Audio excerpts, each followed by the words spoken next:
With New Jersey essentially on a statewide lockdown, places usually bustling with people are quite the opposite. Jane Burnett hit some train stations and downtowns to see just how different things look. Jane?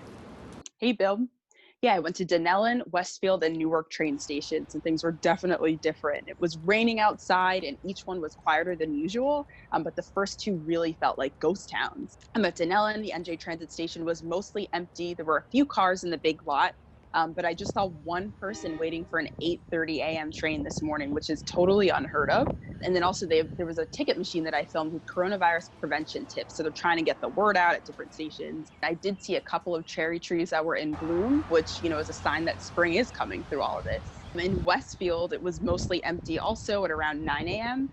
And even though there was a huge parking lot on the south side of town, I've never seen it that empty before. Again, just a few cars, more ticket machines with coronavirus prevention tips. And downtown, I decided to take a little bit of a walk.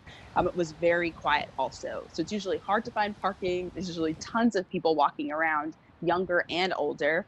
And there was none of that going on today. So tons of open spaces for parking. The Spice Bazaar downtown, which is an Indian restaurant, had a sign saying it's open for delivery and pickup. And Coffee Roasters was doing curbside pickup only with like an awning.